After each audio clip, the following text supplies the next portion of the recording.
So we're going to now move on to packaging and plastics, and talk about this is going to be Mike Shaver. So Mike is the director of the Sustainable Materials Innovation Hub, which is over on the level 6 in the Royce Hub building, where they're really working on developing sustainable plastics and polymers and composites, and exploring, I guess what I'd say is those systematic challenges for enabling or disabling, I guess, their recycling.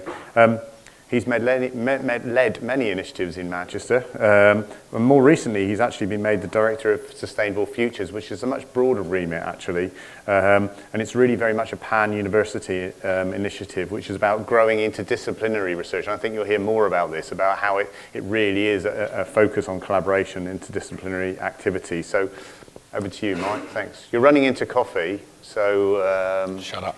No. We're on time, I'm saying, so no pressure. Well, it is getting warmer. We're done. No. I often start with this quite combative first slide, because this is not one challenge we're facing. So when we think about the talks we've already heard today, from our sort of opening government gambit to those two energy potential futures, we have to understand that all of these potential solutions are contextualized against each other. So we have to think of not just the systems and the supply chains, but actually the Earth as the system that we need to solve. And the question for all of us really is, what way is the Earth turning? Are we bringing that burning into us, or are we turning that away?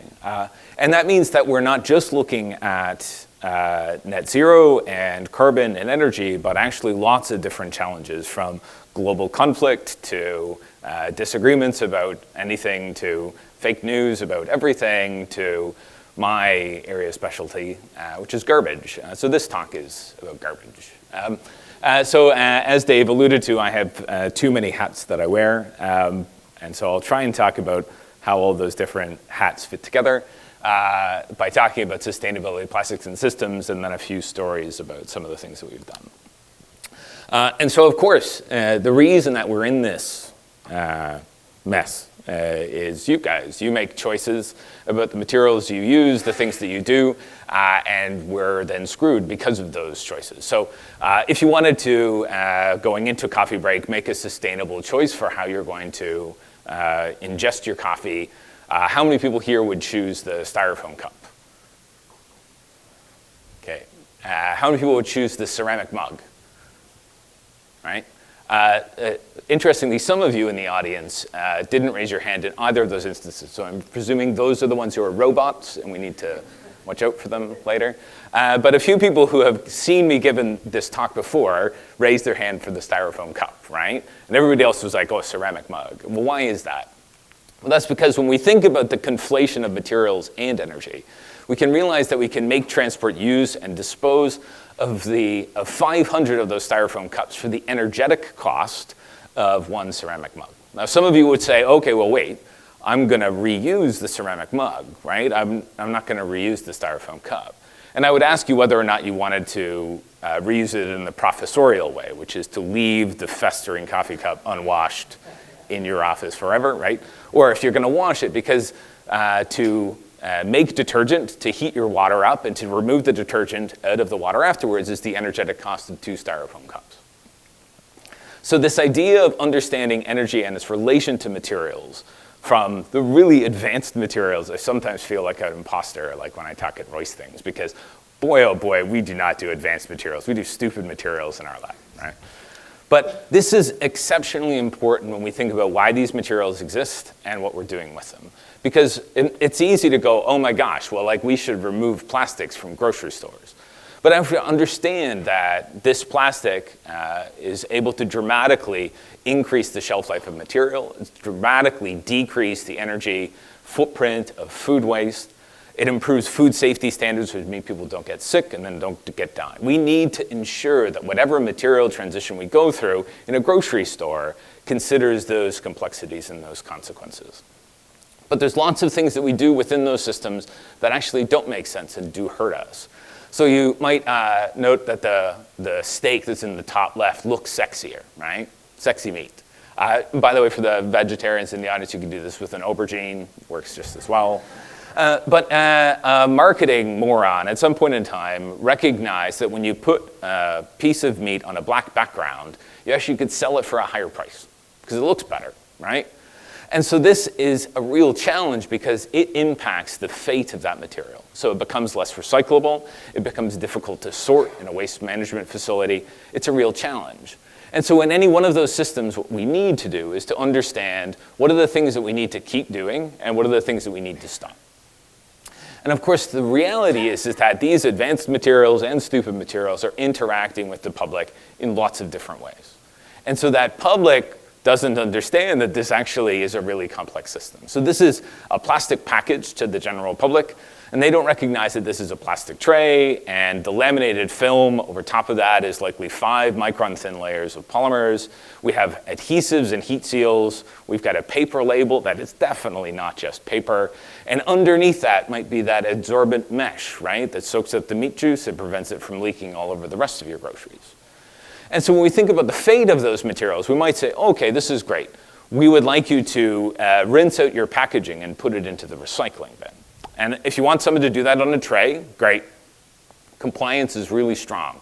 If you want someone to wring out meat juice and then rinse it and put that into their recycling bin, no one is going to do that.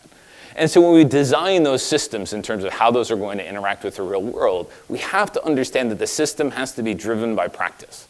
So we have to understand social practice in order to be able to design the system, instead of going, oh, okay, this is wishful thinking. Please go and change all of your normal behaviors. And when we think about this, so this is technically packaging, right? We do a lot of work with packaging, but more and more we're doing work with the rest of the world. Because, so this is Extinction Rebellion, right? And when they came up with their views on plastic, they were like, we need to eliminate all plastic from that. Except they don't really realize that their textiles are made out of that. Their PPE is, their footwear, their electronics, and even in the adhesive that is attaching this gentleman's hand to the London Stock Exchange. Our polymer world is exceptionally complex. And that circular economy of how we want to go and, let's say, capture the platinum metals out of different things also has to work with the circular economy of everything else that we are interacting in these complex material systems. So what makes a sustainable plastic? Well, I guess my first argument is that they don't exist. Sustainability is a relative concept. It's not something which is absolute. And so what we have to do is to think about how we can do better. And we have to be really clear about what the consequences are and the unintended consequences are of those transitions. So we have to understand what the value is. So those polymers that we're designing and putting out into the real world or have been designed and exist already, they hold massive societal value. We need to be able to understand that value and know how to recover it. We have to recognize that oftentimes when a material switch is proposed, that might produce more waste or more carbon dioxide, and we need to be able to manage that. So life cycle assessment was brought up earlier. I would expand that to an environmental impact assessment to really understand the consequences.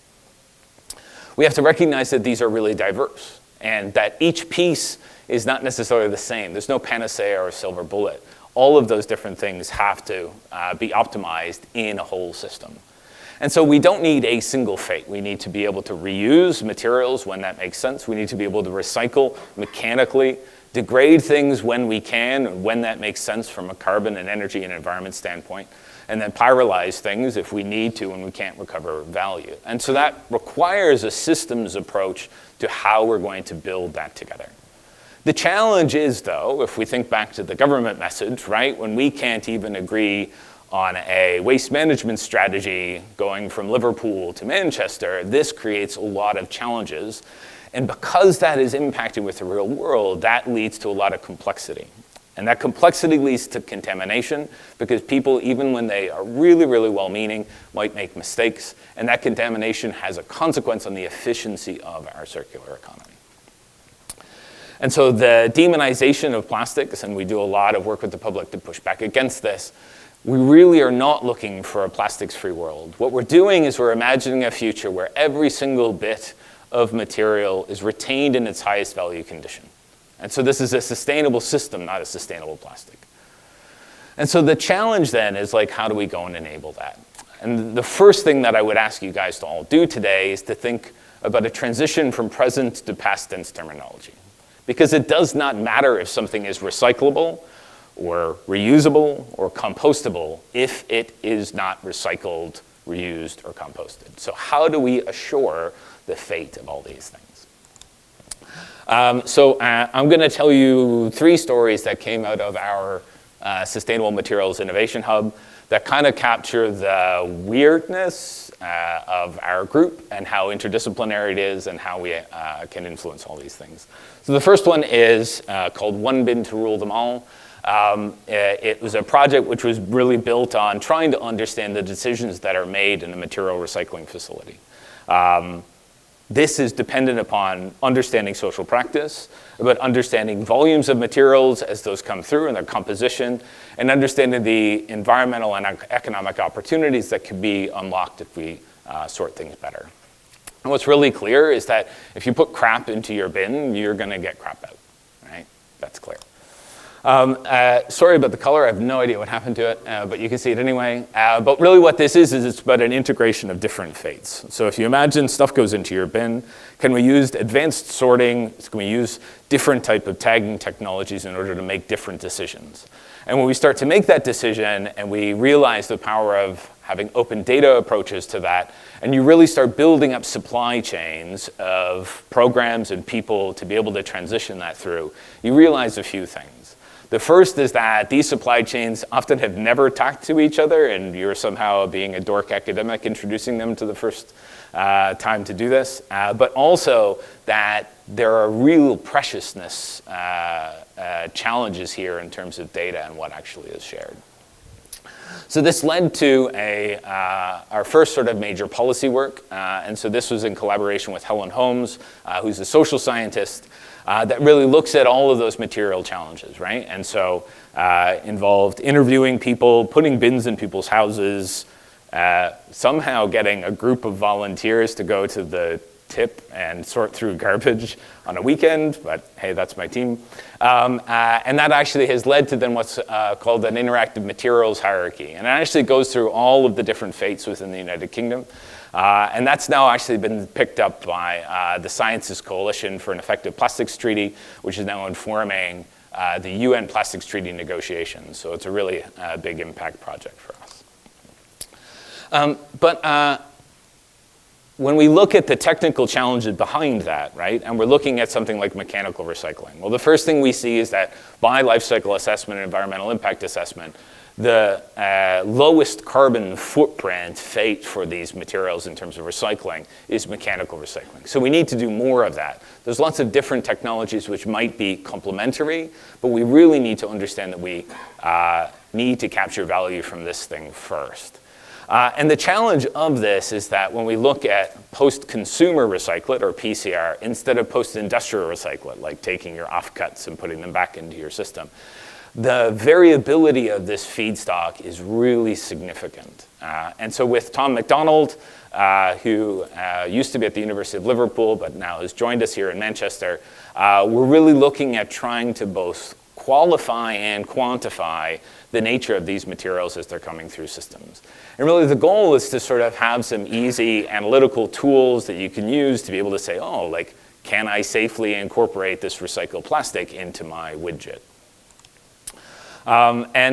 So on Tom's project, this was really interesting because really what it is it's taking a big data approach to something which is an exceptionally simple material. So looking at the first instance about taking all these different virgin feedstocks and PCR grades, using lots of different methodologies, to be able to build up a data set to identify the things that are important in those systems.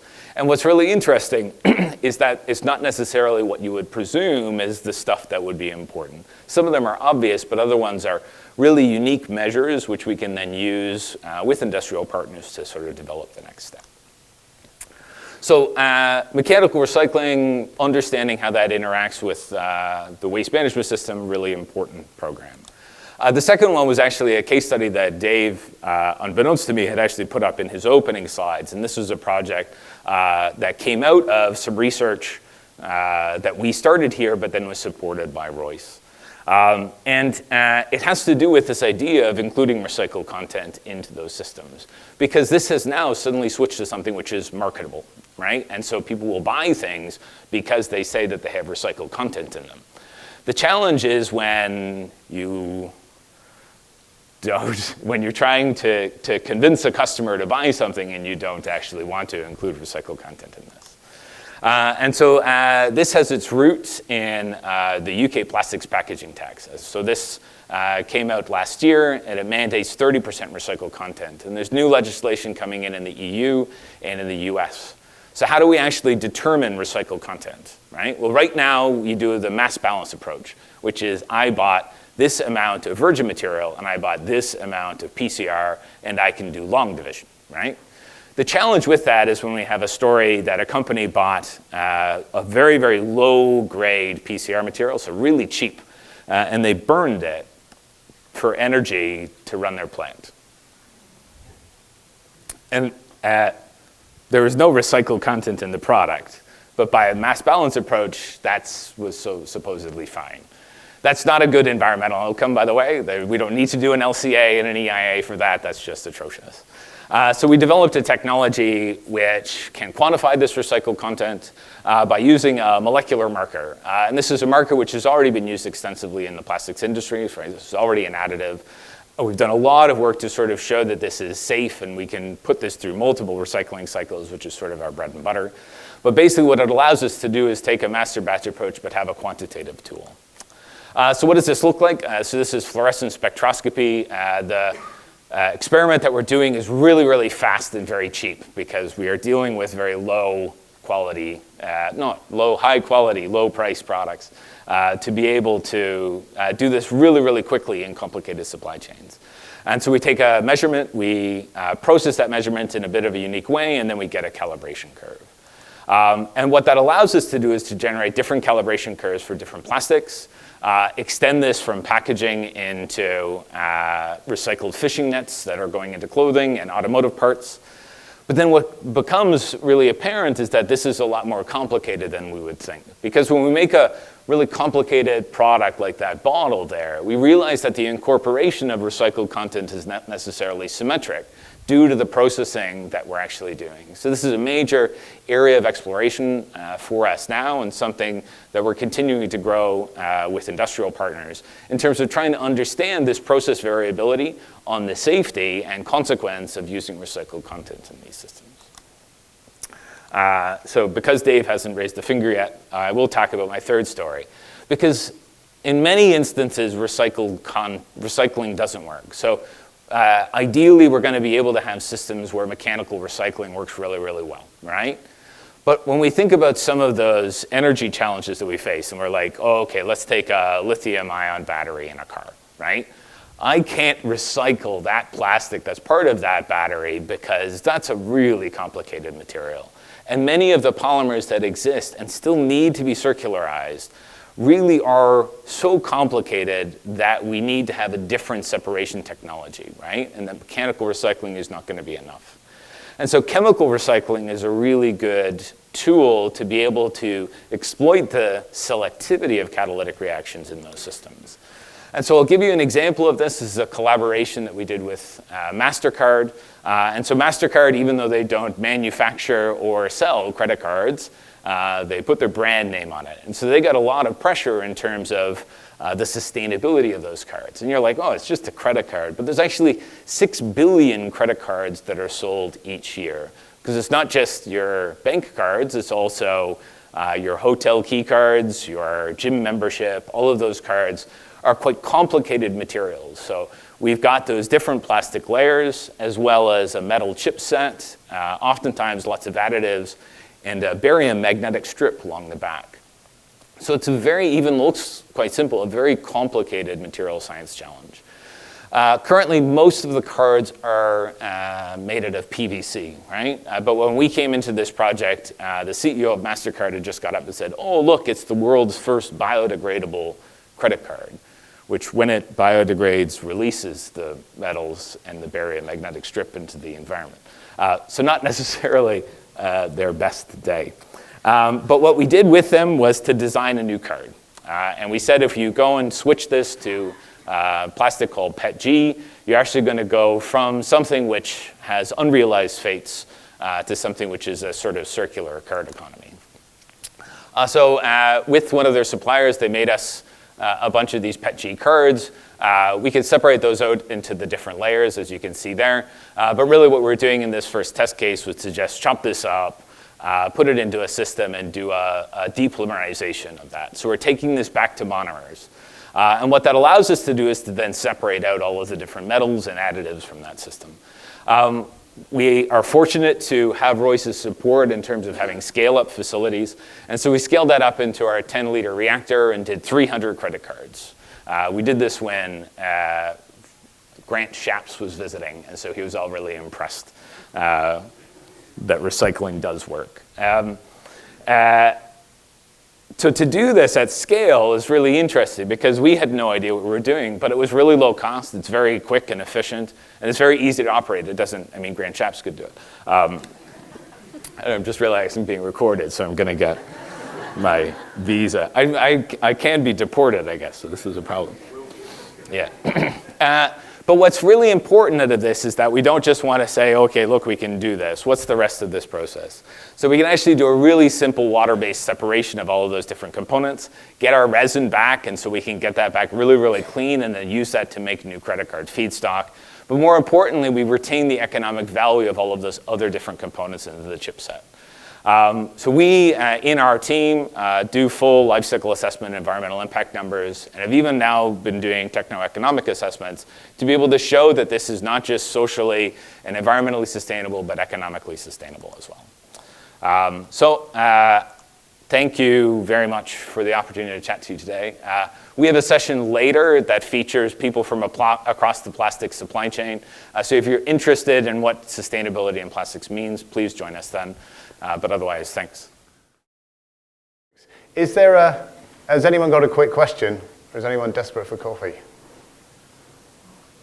Oh, I think they're all desperate for coffee. And so I had 2 points. One is, I think we should move away from talking about advanced materials, and I think we've done that quite a lot now. We talk about materials innovation, so it's okay, done materials is fine. Hooray, I belong. Yeah, that's good. We want to be inclusive, as you well know. I think the other thing is, just a really simplistic question in some ways, is would a step forward be for us to think much more about simplification? So it's just a really, really simple concept of saying, instead of a merit index for design, think one of the first things should be how simple can this be, rather than how complex can it be. Yeah, so I think material, so design for sustainability, right? And design for recycling is a really important concept. The challenge is that the people who are doing the designing don't necessarily talk or think about the consequence. And it's incorporating that into sort of product design elements to make that clear. The most important part of that is if you take that package, the laminated layer on the top, if that's like 5 different plastics, you're screwed. You're not really going to be able to get value out of that. But if you can use elegant material design to make that into a monomaterial, it now has a different end of life. So you're absolutely right. Design is exceptionally important. I think this is one of those really areas which we're going to touch on more as we move forward. We heard a little bit about regulatory environments and how that can impact and could be a good thing for us, actually, if it's done correctly. So, okay, we'll stop there. Thanks very much, Mike.